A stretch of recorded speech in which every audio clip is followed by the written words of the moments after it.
जमीन से उठकर आसमान को चूमने का हौसला हमेशा अपने दिल में संजोए रहते हैं। स्टार्टिंग में जो ऑटोमोबाइल की जॉब मैंने 3700 रुपये से स्टार्ट की थी, तो चेंज करने के चक्कर में मैंने लोअर लेवल पे काम किया कि एक बार काम सीखो जैसे कैसे मर्जी।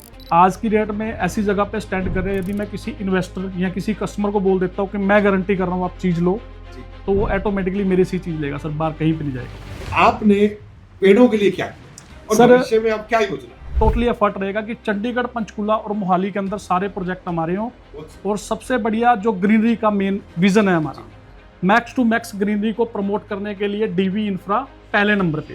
तो स्टार्टिंग मैंने सेल लाइन से जॉब से किया, ऑटोमोबाइल लाइन से किया। जस्ट 2500 रुपये की सैलरी अमाउंट मिलती है जब स्टार्ट किया। उसका तो सबसे बड़ा बेनिफिट तो मुझे मिल रहा है। कैसे? क्योंकि मेरे साथ ऑलरेडी सुख और चैन दोनों है। हरिओम नमः शिवाय जी। आज हमारे साथ डीवी इंफ्रा के दोनों डायरेक्टर हमारे पास हैं, सुखचैन जी और जगदीप ढिल्लों जी। नमस्कार। नमस्कार स्वामी। आप जमीन से उठकर आसमान को चूमने का हौसला हमेशा अपने दिल में संजोए रहते हैं, और आपने वर्तमान परिवेश में जिन भी लोगों ने बिल्डिंगें बनाई, अपने प्लॉट काटे, आपने उसमें एक उदाहरण प्रस्तुत किया, हर जगह अपने लोगों को पेड़ लगाकर। तो मैं आपका हृदय से स्वागत करता हूं सुखचैन जी और Jagdeep. Thank you so much. Thank you. Sukhchain ji, आप इस लाइन में कैसे आए? सर, स्टार्टिंग में जैसे ही बीटेक मैकेनिकल से किया जी। तो मैं ऑटोमोबाइल लाइन में चला गया। जी। उसके बाद जैसे ही थोड़ा सा क्रेज होता है जैसे मनी कमाने का, पैसा कमाने का, जी।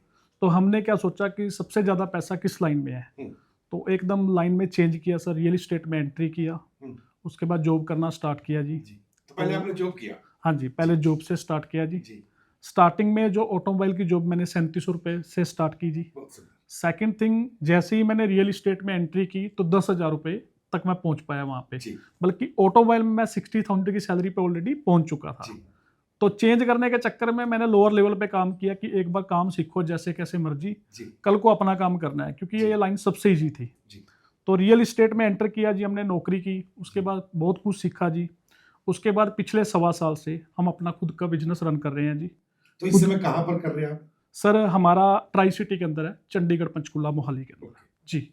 तो लोगों को, जब आपने नई कंपनी बनाकर लोगों को प्लॉट देने शुरू करे जी, तो लोगों ने क्या ट्रस्ट किया आप पे? बिल्कुल जी, बिल्कुल। स्टार्टिंग में आपको पता है सर, कोई भी नहीं करता जी। बट ये है कि एक फेस वैल्यू बनी हुई थी, कम्युनिकेशन स्किल, बॉडी लैंग्वेज या पर्सनैलिटी वाइज हर बंदे के पास जब बैठते थे उसको बताते थे इन चीज़ों के बारे में, तो स्टार्टिंग में तो नहीं विश्वास करते थे, पर जैसे ही हमने उन लोगों को करके दिखाया, लोगों का ऑटोमेटिकली विश्वास होना स्टार्ट हो गया। आज की डेट में ऐसी जगह पे स्टैंड कर रहे हैं, यदि मैं किसी इन्वेस्टर या किसी कस्टमर को बोल देता हूँ कि मैं गारंटी कर रहा हूँ आप चीज़ लो, तो वो ऑटोमेटिकली मेरी सी चीज़ लेगा सर, बाहर कहीं पे नहीं जाएगा वो। क्या बात।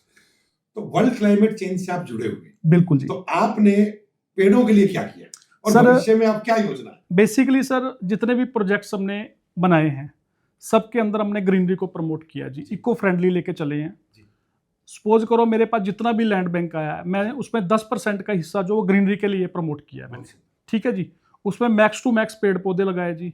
जितनी भी लोकेशंस हम उठाते हैं प्रोजेक्ट्स के लिए, वो सारी ग्रीनरी वाले पैच में उठाते हैं, ताकि हम भी ग्रीनरी को प्रमोट करें, और जो कस्टमर बाहर से रहने वाला जो पोल्यूशन के अंदर रह रहा है, जैसे कि दिल्ली का बायर है, आज की डेट में यदि वो चंडीगढ़ में जाता है तो वो ग्रीनरी को लेके जाता है जी।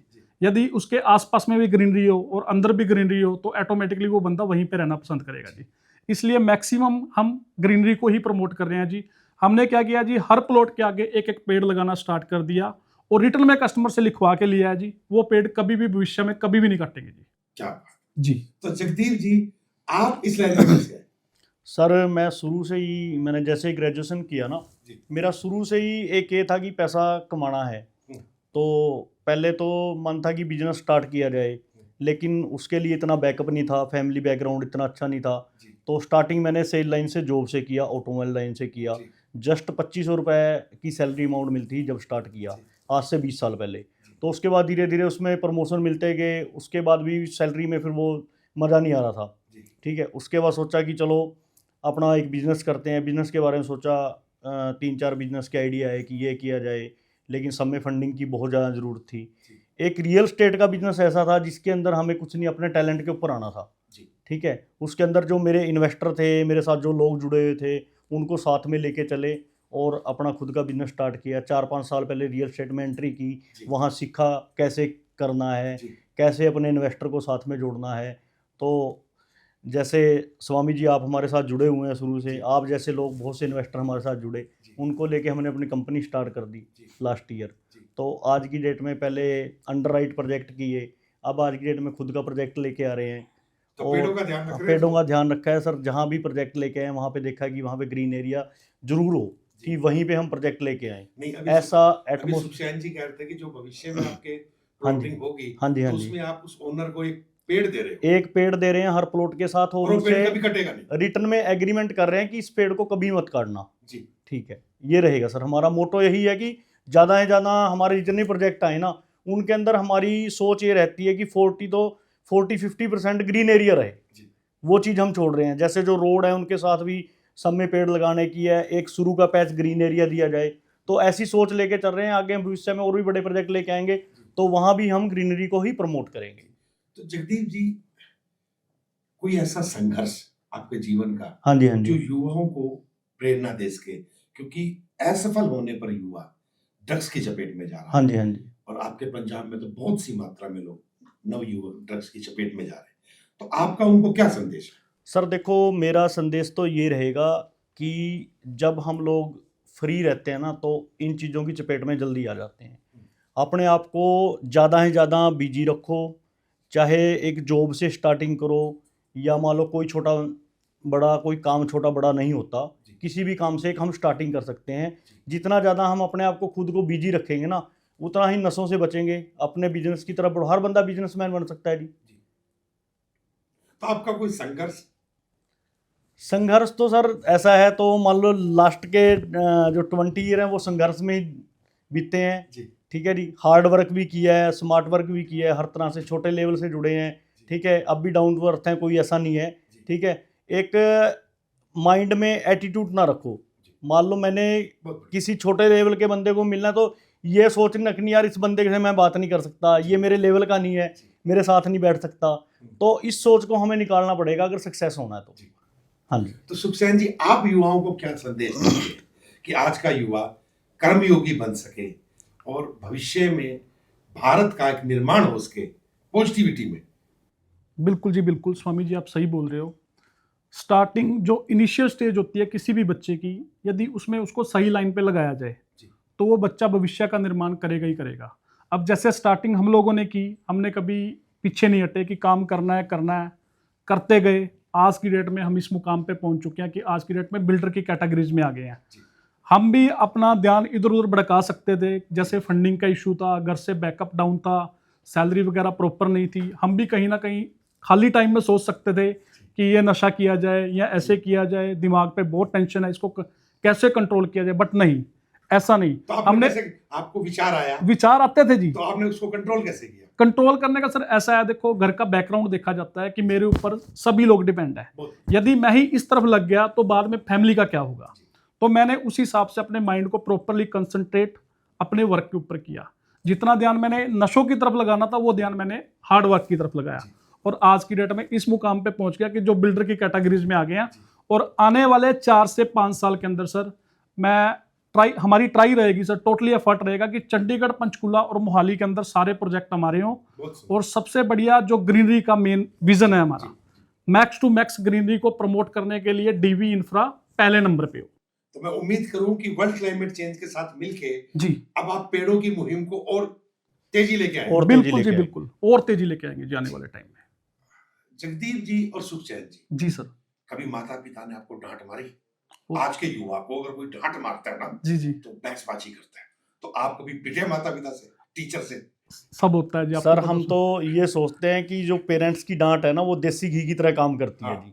ठीक है, उसको कभी इग्नोर नहीं करना चाहिए। आज क्या कारण है? अगर कोई माता पिता या गुरु युवा को डांट मारता है, हाँ जी, हाँ जी, तो बड़ा उपद्रव हो जाता है। हाँ जी, हाँ जी। तो वो क्या, कहाँ कमी पा रहे हो आप?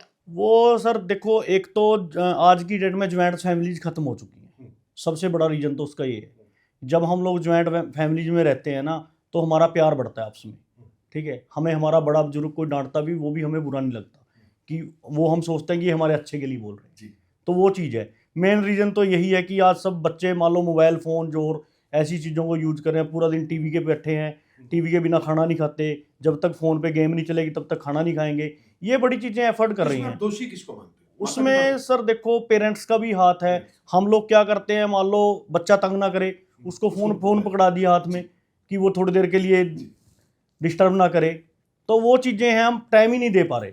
हम लोग अपनी फैमिली को, बच्चों को टाइम नहीं दे पा रहे, ये दिक्कत है। जिसकी वजह से जिस ये उनकी ये- सहन शक्ति ये खत्म हो situation आ चुकी रही है। है। जी। मान लो हम एक हैबिट किसी बच्चे को डाल दी, उसको फ़ोन दे दिया छोटे, कल को हम उसको बोलेंगे तूने फ़ोन को नहीं हाथ लगाना, फ़ोन में क्या कर रहा है, तो उसको गुस्सा आएगा नेचुरली।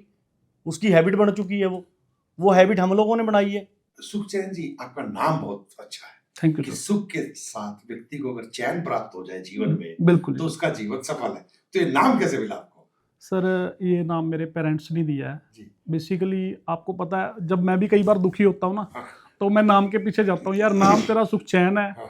तो दुख कैसे मान रहा जी। है। तो अपने नाम की तरफ जब वर्डिंग देखते हैं ना, तो फिर खुश होता है मन ही मन में, यार घर वालों ने कुछ सोच के रखा होगा। यदि आप सुखचैन हो तभी सुखचैन का जी। नाम रखा हुआ है। उसका तो सबसे बड़ा बेनिफिट तो मुझे मिल रहा है, कैसे? क्योंकि मेरे साथ ऑलरेडी सुख और चैन दोनों है। क्या बात है, क्या बिल्कुल जी, बिल्कुल। सुखचैन जी, लोग जब आपके पास आते हैं वो आप ही से प्लॉट क्यों लेते हैं? इसके पीछे क्या रीजन? सर इसका भी एक कारण है, क्या? क्योंकि रियल इस्टेट एक ऐसी चीज़ है सर, कहीं का भी उठा लो, चाहे वो एनसीआर का उठा लो या ट्राई सिटी का उठा लो, हर बंदे की एक थ्योरी बनी हुई है कि मान लो कोई प्रोजेक्ट आ गया है, तो उस प्रोजेक्ट को बेचना है किसी भी तरीके से। ओके। पर वो बेचने के लिए बनाया था। वो बेचने के लिए बनाया था, बट उसमें वो बंदा उस कस्टमर को अपने साथ जोड़ नहीं पा रहा, उस इन्वेस्टर को अपने साथ जोड़ नहीं पा रहा। रीजन बिंग ये है कि वो गारंटी नहीं कर पा रहा उसको, क्योंकि उसको अपने प्रोजेक्ट के ऊपर भरोसा ही नहीं है कि उस कस्टमर को वो प्रोजेक्ट में एक बार बेचने के बाद उसको दोबारा क्या मैं बेच सकता हूँ। बट हमारे यहाँ पे क्या है सर, हम जो भी प्रोजेक्ट लेके आते हैं, हम कस्टमर को सबसे पहले गारंटी करते हैं ओके। कि भाई साहब मैं बैठा हूँ, मैं गारंटी कर रहा हूँ, आप मेरे से चीज़ लो, आप जिस रेट में चीज़ उठा रहे हो मैं इसको डबल करने का रखता हूँ। ठीक है जी, मैं डबल करने की कमिटमेंट रखता हूँ, क्योंकि मेरे को पता है मेरी चीज़ में कितना कॉन्फिडेंस है और मैं किस लोकेशन में चीज़ लेके आया हूँ और आने वाले टाइम में किस रेट तक मैं इसको लेके जा सकता हूँ।